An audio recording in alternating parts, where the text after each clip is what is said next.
Nós vamos dar sequência à nossa exposição no Evangelho conforme escreveu Lucas. Hoje será no capítulo 8º, um texto extremamente conhecido. A leitura deste, inclusive, é autoexplicativa, porém faremos algumas considerações importantes. E eu quero que os irmãos pensem nesse texto conforme o testemunho que eu passei há pouco.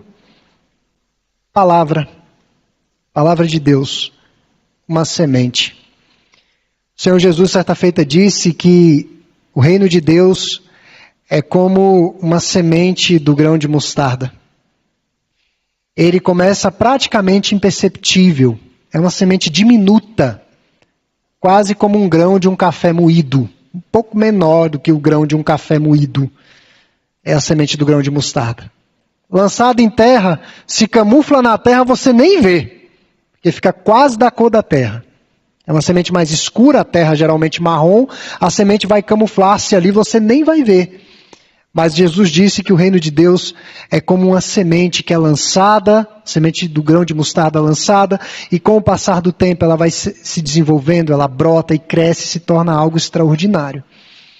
Então pense nessa parábola sob essa perspectiva. Antes da leitura, vamos orar. Deus, nós te agradecemos pela tua presença na tua igreja. Tu não habitas em templos feitos por mãos humanas, mas tu habitas em nossos corações. Estamos reunidos no dia do Senhor para o culto solene, para a adoração, e o teu Espírito Santo habita em nós. Ó Pai, que nesse instante em que leremos a Tua Escritura mais uma vez, que o Senhor fale poderosamente aos nossos corações. Que estejamos de fato, ó Deus, mexidos por palavras de vida eterna. Abra os nossos ouvidos, nos dê condições de compreensão, de entendimento. Sobretudo, ó Pai, que as nossas vidas sejam transformadas pelo poder da Tua Palavra. É no nome de Jesus que nós oramos. Amém. Eu espero que todos nós compreendamos a palavra do Senhor essa noite. Todos, sem exceção. Lucas capítulo 8, verso 1. Aconteceu depois disso que andava Jesus de cidade em cidade e de aldeia em aldeia, pregando e anunciando o evangelho do reino de Deus, e os 12 iam com ele. E também algumas mulheres que haviam sido curadas de espíritos malignos e de enfermidades. Maria, chamada Madalena, da qual saíram 7 demônios, e Joana, mulher de Cusa, procurador de Herodes, Susana e muitas outras, as quais lhe prestavam assistência com os seus bens. Afluindo uma grande multidão e vindo ter com ele gente de todas as cidades, disse Jesus por parábola: Eis que o semeador saiu a semear.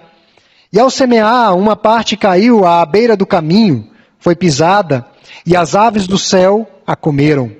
Outra caiu sobre a pedra, e tendo crescido, secou por falta de umidade. Outra caiu no meio de espinhos, e estes, ao crescerem com ela, a sufocaram. Outra, afinal, caiu em boa terra, cresceu e produziu a 100 por 1. Dizendo isto, clamou: Quem tem ouvidos para ouvir, ouça. Em outras palavras, quem tiver condições de entender, de compreender, que compreenda. E os seus discípulos o interrogaram, dizendo: Que parábola é esta? Respondeu-lhes Jesus: A vós outros é dado a conhecer os mistérios do reino de Deus. Aos demais fala-se por parábolas, para que vendo não vejam, e ouvindo não entendam. Este é o sentido da parábola.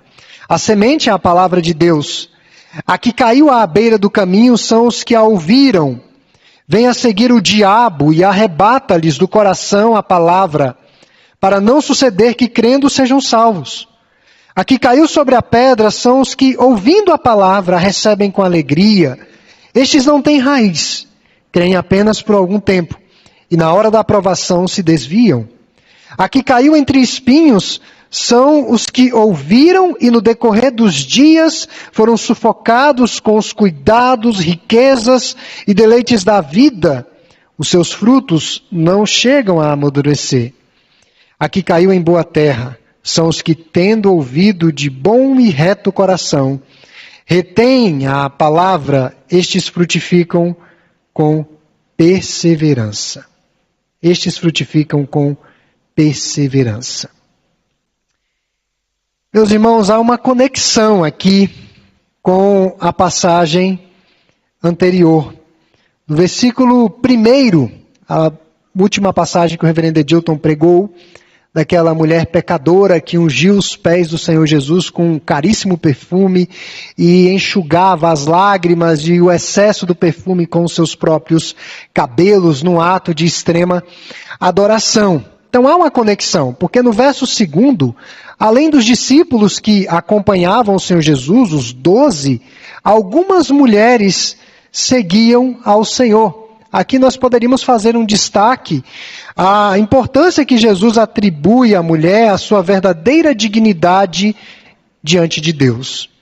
Mas a nossa ênfase essa noite, hoje pela manhã, nós ouvimos exaustivamente, está até disponível na internet, a respeito desses valores da mulher, mas a nossa ênfase hoje será na parábola do semeador. São as reações à palavra. As reações à palavra do Senhor. O Senhor estava usando aqui uma metáfora bastante conhecida pelos circunstantes, pelos presentes ali que eram interlocutores dele no momento em que ele partilhava essa parábola. A agricultura era praticamente o centro da vida judaica e todos entendiam da semeadura, especialmente do cultivo de espigas. É mesmo possível que de onde Jesus estava ensinando aquela pequena multidão, aquelas pessoas que ali estavam, eles pudessem enxergar homens semeando, lançando sementes. Algo muito gráfico. O semeador colocava uma sacola com sementes em seus ombros, e à medida que ia e vinha pelos sulcos da terra, tomava punhados de sementes e as lançava no chão. A semente, como o Senhor Jesus explica, é o Evangelho. Ou seja, essa semente não pode ser criada. Ela não pode ser inovada. Ela só pode ser proclamada, reproduzida. Então nós não inventamos nada. Não existem inovações. Não existem renovações. Graves erros que a igreja enfrentou, principalmente a igreja brasileira, e ainda enfrenta em busca de inovações.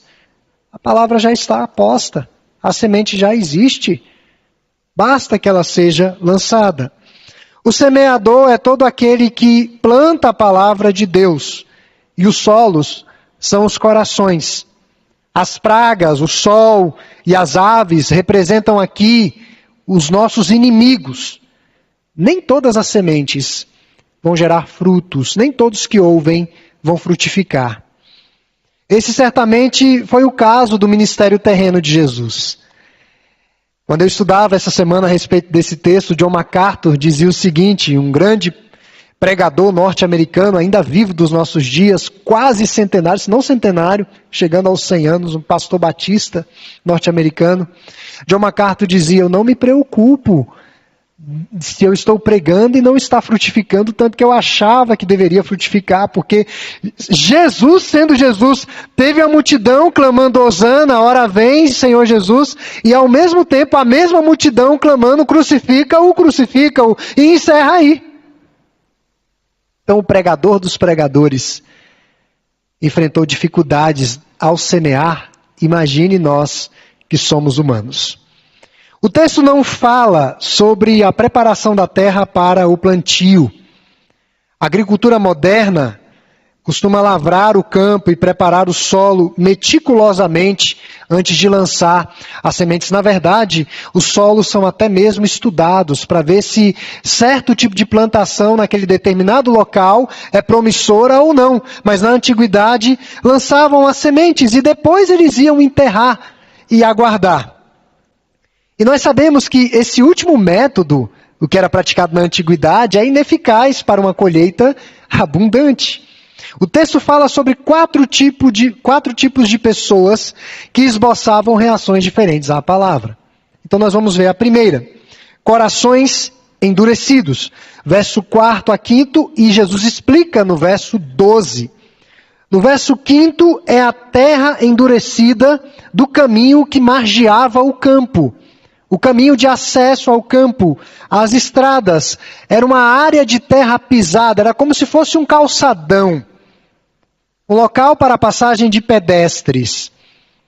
Vocês já perceberam que hoje nós estamos melhorando nessa questão da pavimentação, mas pavimentações mais antigas, o mato consegue furar o concreto, entre aspas, né? Ele consegue nascer por entre o concreto. Mas dificilmente você vai ver um tomateiro, dificilmente você vai ver uma planta frutificando mesmo ali naquele solo de dificuldade.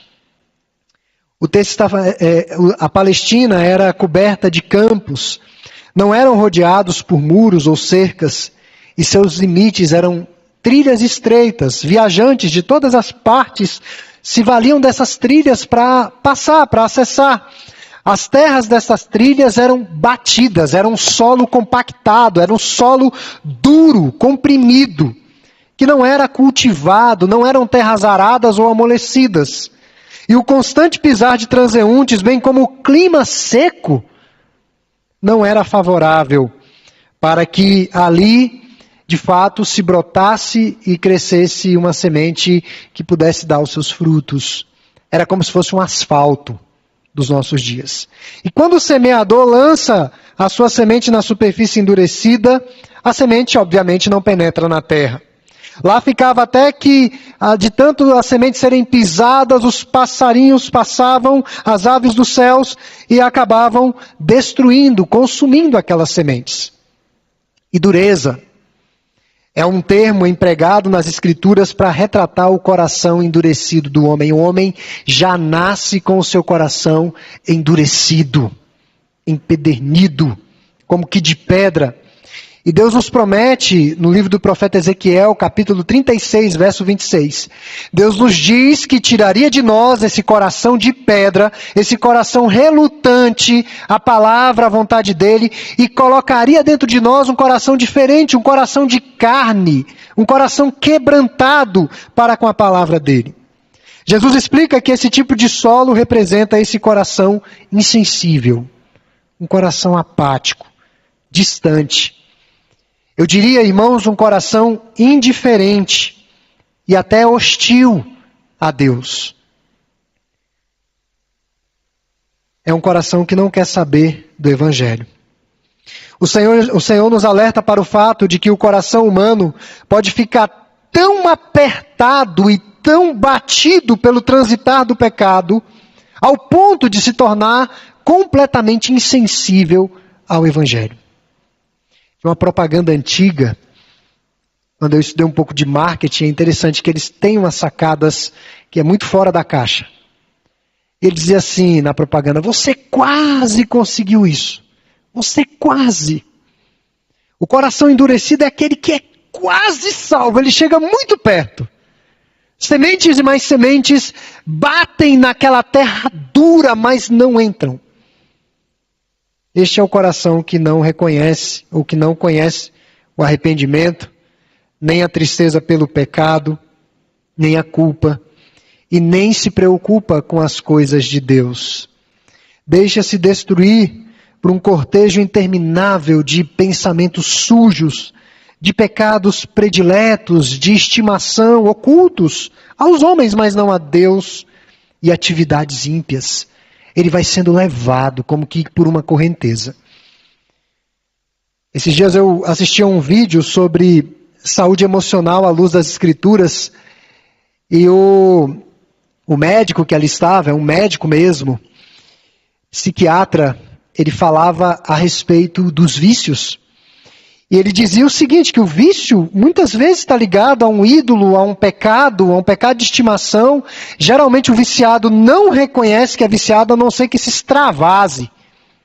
E ele dizia o seguinte, que o vício é como que se nos sequestrasse.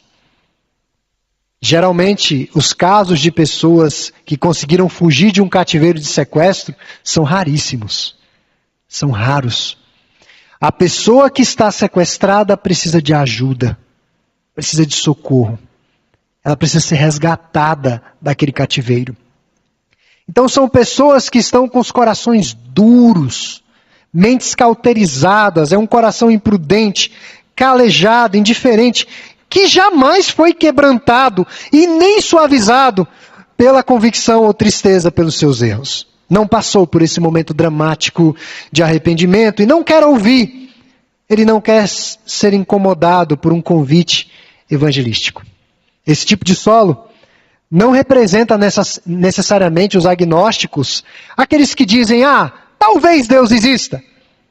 Esse tipo de solo não representa necessariamente os que se declaram ateus e nós sabemos que eles não são, porque eles se incomodam com a ideia da existência de Deus.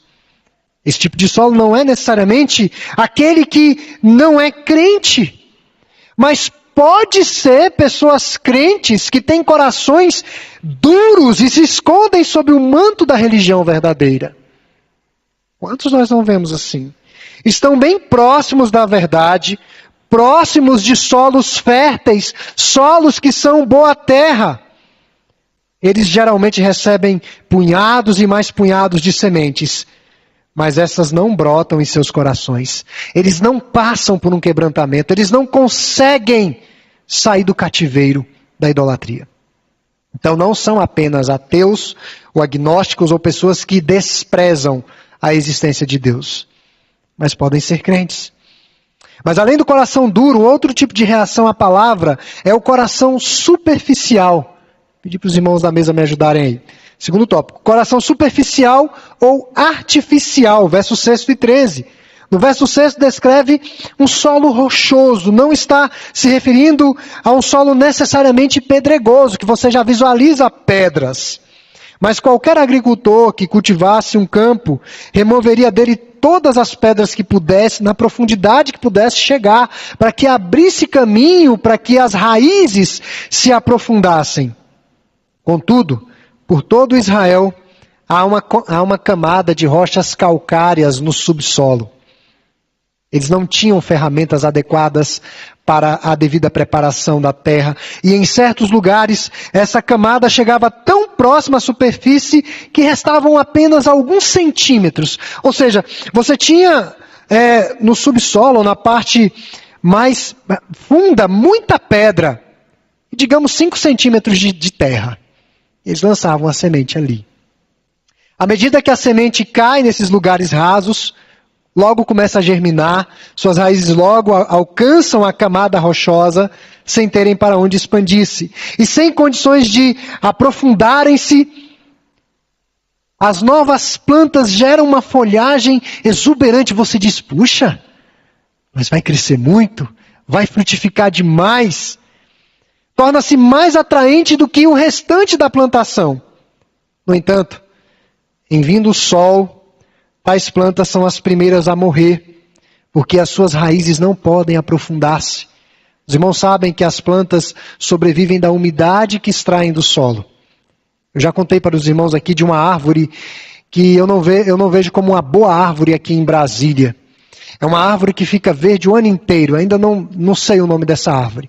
Mas o ano inteiro ela está verde, mesmo na Brasília seca. É uma árvore que geralmente quem trabalha nessa parte de agricultura diz que as raízes da árvore vão se aprofundando, ela vai buscando água, é a árvore que abraça vaso sanitário. Já viram isso? Você planta na frente da casa, ela vai indo e vai destruindo toda a tubulação e abraça até o vaso sanitário para tirar dali água.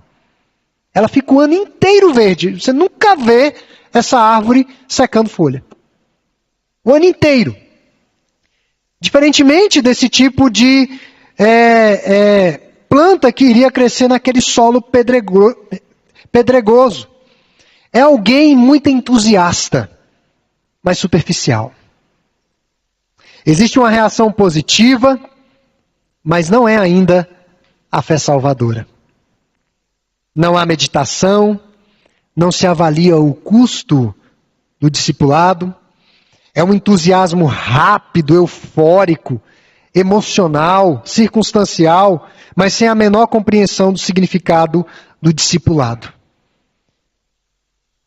E tem igrejas que estimulam isso.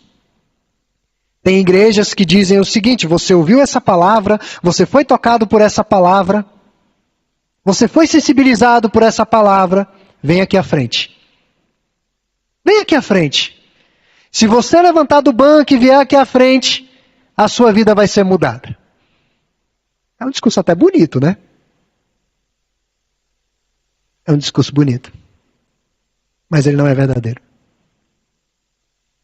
Irmãos, tem certos ambientes eclesiásticos que até o clima do local é preparado para que as pessoas psicologicamente estejam vulneráveis ao tipo de apelo que será feito, ou aos tipos de apelos que serão feitos no decurso do culto.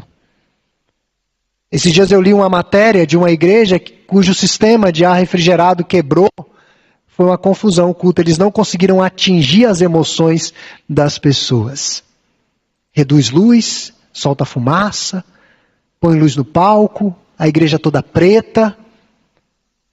E foi ontem que eu estava ouvindo um pastor da nossa igreja, Felipe Fontes. Reverendo Felipe Fontes foi numa igreja dessas, e o pastor caiu na besteira de depois do culto perguntar para ele o que ele achou do culto. Aí ele falou que a igreja bonita e tudo, mas tinha um problema grave. Porque ele pregava e a luz só batia nele. E ele não via os irmãos, ele não conseguia enxergar os irmãos, e ele estava pregando meio que às cegas. Estava pregando para ninguém. Ele não conseguia enxergar, ele não conseguia ter o contato que eu estou tendo com os irmãos. Então são técnicas utilizadas para que se mova a emoção na direção daquilo que a liderança pretende, e não necessariamente daquilo que a palavra de Deus pretende. Por isso que eu não faço apelo. Não faço. Porque quem faz o apelo é a Bíblia. Eu devo ser fiel à Escritura.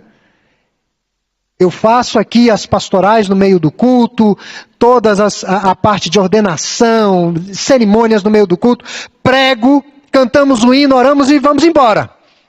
E a minha esperança é que essa palavra continue mexendo. Continue mexendo nos nossos corações. Ninguém é salvo por mera profissão de fé.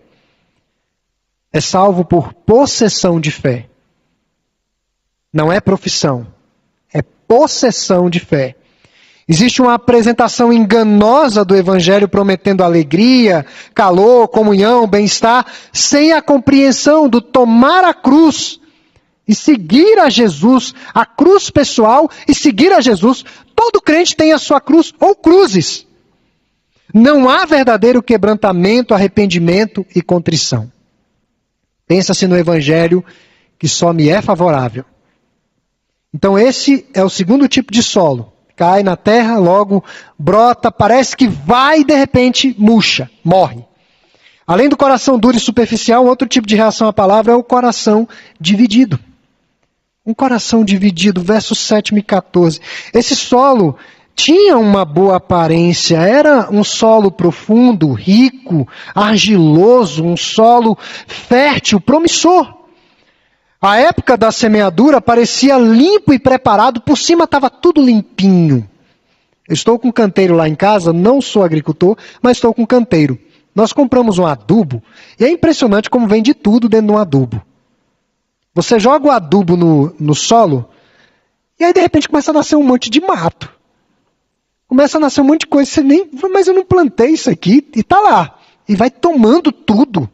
Aí você tem que tirar o que você não quer, para que o adubo seja aproveitado do que você quer. É mais ou menos isso que acontece aqui. Parecia um solo limpo e preparado, a semente começou a germinar, mas as raízes fibrosas das pragas que se escondiam sob a superfície também brotaram e sufocaram a planta.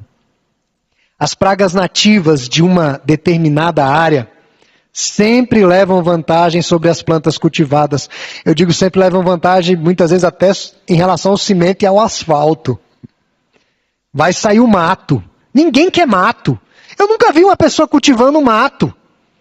Ah, não, eu vou aqui um canteiro de mato. Fazer um monte de mato. O mato é indesejável, ninguém quer. Mas ele está lá. Ele é insistente. Lança mata-mato. Nós temos um terreno lá em Águas Lindas, nós não vendemos ainda. E é impressionante o que dá de mato naquele terreno. Tem quase coqueiro de mato. A gente vai lá, limpa o terreno, joga veneno, que é o mata-mato, que diz que não vai nascer mais nada. Passa-se 2 meses, chegamos lá, o mato está da altura do muro. Gente, ninguém está cultivando isso aqui, ninguém quer isso aqui. O solo era assim, inicialmente estava ali preparado. E as plantas nativas de uma determinada área sempre vão levar vantagens. Se as pragas em seu habitat natural conseguirem algum espaço, pode ter certeza que elas vão dominar o solo. Crescem mais rapidamente e soltam as suas folhas que sombreiam a planta desejada, cultivada, não deixando que ela tome sol. Suas raízes, ou as raízes das pragas, são mais fortes e, portanto, vão absorver toda a umidade do solo, com muita velocidade. Essa figura aqui, meus irmãos, descreve um homem mundano. O amor a este século demonstra ser mais forte do que o amor a Cristo e aos seus tesouros do reino. Uma pessoa consumida pelos cuidados do presente século. Seu principal objetivo é a carreira profissional. Seu principal objetivo é um patrimônio mais avantajado. Seu principal objetivo é cultivar hobbies. Ele não vê limites para fazer essas coisas. Hoje pela manhã, gostei muito de ouvir o presbítero Paulo Daflon, e como um carioca da gema, como ele mesmo disse, já aos 8 anos de idade foi ao Maracanã, e ali ele pôde começar a ter aquela, entre aspas, paixão pelo futebol.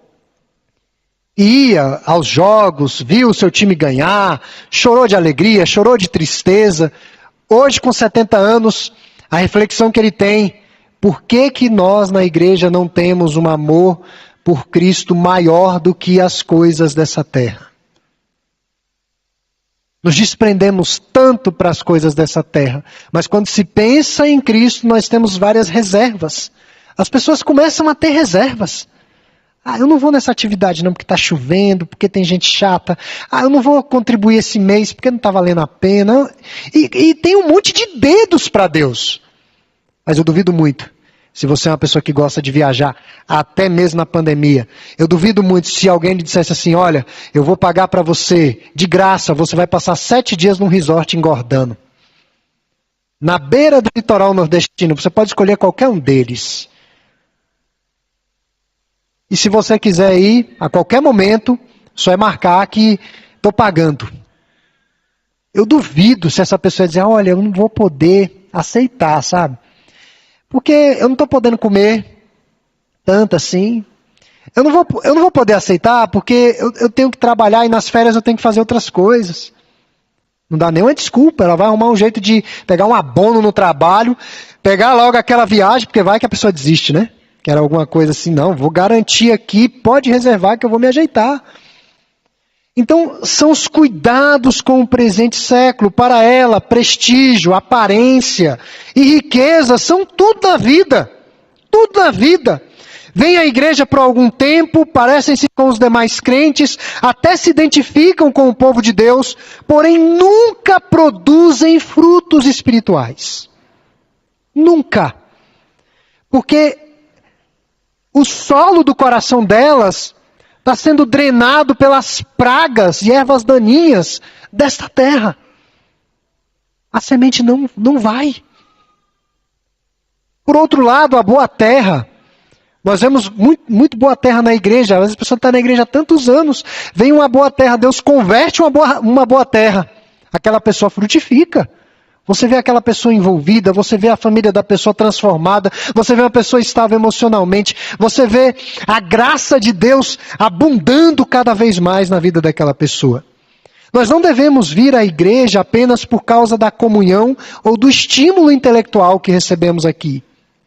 Primeiro precisamos ser convertidos a Cristo e não a uma mera instituição. A instituição tem o seu lugar, a sua importância, mas a instituição não salva. É possível converter-se a um movimento e perder de vista a fé. É possível que isso aconteça. Então, o que que Jesus está falando aqui sobre esses 3 tipos de solo, em síntese? Que são pessoas não convertidas. E uma hora, isso vai estourar. Mas além do coração duro, superficial e dividido, um outro tipo de solo, aqui eu finalizo, ou um outro tipo de reação à palavra de Deus é o coração convertido. Versos 8 e 15. Finalmente a semente cai em terra boa. Jesus não está falando aqui de pessoas boas. Pelas Escrituras sabemos que Cristo alcança pessoas que não são muito legais ou boas. Indivíduos que estão mortos em delitos e pecados. Efésios 2:1 diz isso. Olhe para o seu lado.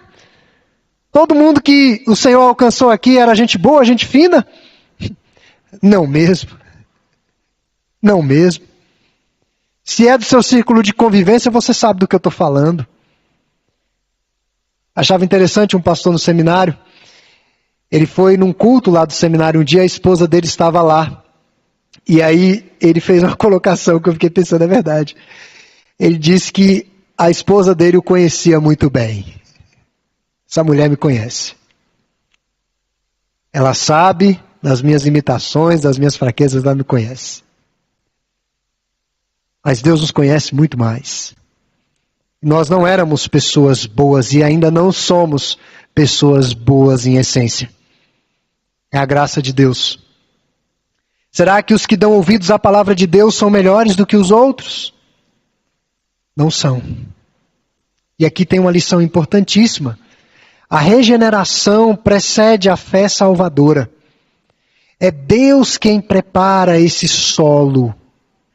Essa boa terra é preparada pelo Espírito Santo. Acho que foi sexta-feira. Eu estive no posto de gasolina, o carro tem um carimbo da igreja atrás, um adesivo.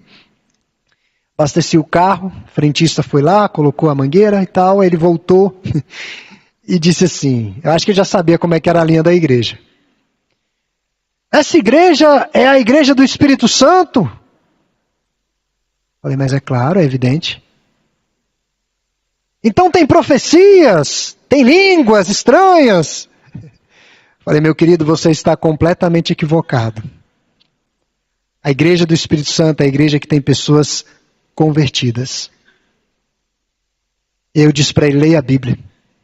Ele foi embora, que não dava para ficar batendo papo, né? Senão os outros já estavam buzinando. Meus irmãos, a regeneração precede a fé, uma ação do Espírito Santo. Ninguém tem poder ou capacidade de ir a Jesus sem que algo lhe aconteça. O Pai nos torna uma boa terra. A boa terra é o coração regenerado pelo Espírito Santo. O fato é que este solo é fofo, ao contrário da beira do caminho. É profundo, o que não acontece com o solo rochoso. É limpo, diferentemente do solo infestado por pragas. Corações limpos, corações puros. Aqui a semente abre-se para a vida e produz enorme colheita. A 30, a 60 e a 100 por uma semente. Ou seja, nem todos vão frutificar na mesma intensidade, na mesma quantidade, mas vão frutificar em alguma medida. O versículo 8º aí é o ponto alto da parábola. Existe uma boa terra. É o fruto e não a folhagem.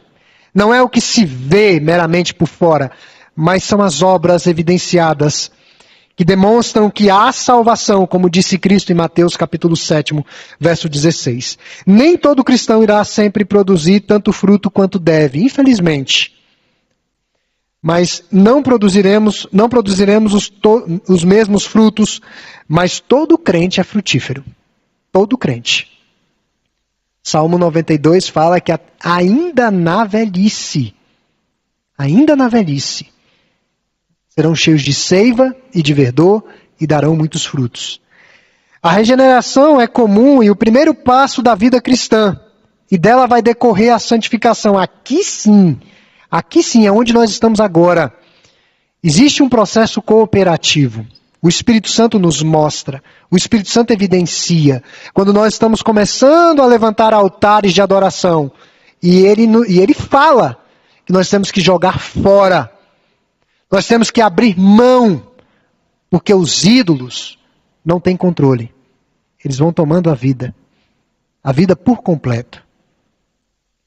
E os frutos serão reflexo do uso diligente dos meios de graça. Oração, leitura e meditação das Escrituras, participação da mesa do Senhor, cultivo adequado do dia do Senhor e o culto devido a Ele. Então essa noite eu falei de pessoas que esboçam reações diferentes ao Evangelho. Um coração duro, superficial, dividido, ou coração convertido. A questão principal nessa parábola não é que haja alguma falha no semeador ou em seu método e nem na semente. E também nada há de fundamentalmente errado com a composição do solo. O problema é a condição do solo. O Senhor da Seara pode sim quebrar até mesmo o solo mais endurecido e livrá-lo das piores pragas. Eu falo isso como quem viu na igreja, eu tenho visto em nossos dias, o Espírito Santo quebrando corações duros. Pessoas que você jamais imaginou que seriam crentes. E quebra e faz com que aquele solo se torne uma boa terra, a semente entra. Essa pessoa frutifica de tal maneira que você diz, só pode ter sido Deus e só foi Ele mesmo. A salvação é do Senhor. A salvação não é nossa. Eu, enquanto semeador, eu tenho que lançar a semente. Eu preciso lançar a semente. Eu preciso ter fé e esperança de que essa semente da palavra frutifique nos corações. Eu tenho que ser perseverante. Ainda que em algumas situações a semente só caia no solo duro. Só caia no solo duro. Mas em algum momento essa semente vai entrar. E essa semente vai produzir aquilo que o Senhor quer. Meus irmãos, eu quero finalizar aqui não com um apelo nos moldes dos nossos dias, mas só para ilustrar para os irmãos como que o pecado pode e é uma praga que vai começando sorrateiramente e vai tomando conta do coração até você perder as estribeiras. Reverendo Hernandes, eu já contei isso aqui na igreja, mas eu vou repetir porque é adequado. Reverendo Hernandes, no Congresso para Pastores, salvo engano, em 2012, ele contou essa situação em uma igreja que ele visitou. Chegando na igreja, ele pregou, depois do culto, uma jovem da igreja o procurou e disse ao reverendo que o pastor da igreja a estava assediando. Pastor da igreja, casado com filhos. E daí o reverendo Hernandes ficou muito preocupado. O pastor havia convidado ele e falou para a jovem, você vai resistir, fique firme, eu vou pegar o seu telefone, vou te ligar e eu vou conversar com ele. E o reverendo conversou com aquele pastor. Depois lá do lanche, do momento chamou o pastor. Meu irmão, a fulana me contou isso, você me chamou para pregar aqui, nós temos uma amizade, mas você está fazendo errado. E confrontou aquele pastor biblicamente. O reverendo disse que aquele pastor chorava, mas chorava como uma criança. Chorava. E quando ele conseguiu se recompor, depois de alguns minutos de choro profundo, o pastor disse o seguinte para o reverendo, mas o meu amor por ela é tão lindo. Olha a praga, o tanto que suga, o tanto que drena, o tanto que esgaça a nossa espiritualidade. O reverendo foi muito duro, confrontou, foi embora. Depois de um tempo ele voltou o contato com a moça que estava sendo assediada. E ela disse, olha reverendo, graças a Deus ele não está me assediando, mas está assediando outra irmã aqui. Um abismo chama outro abismo. Eu não sei como é que está a sua vida, não sei como é que está o seu coração, Deus sabe. Mas se você tem certeza, meu irmão, minha irmã, o visitante, que algo que você está fazendo é destrutivo, busque ajuda. Saia do cativeiro. Nós estamos aqui, temos eu, o pastor Edilton, os presbíteros. Nós estamos aqui para auxílio. É uma jornada de compartilhamento para que Deus nos livre de um solo sem energia para a palavra dele. Então que Deus tenha misericórdia de nós, que Deus aplique a sua palavra aos nossos corações, que sejamos, de fato, uma boa terra a frutificar para a glória dele.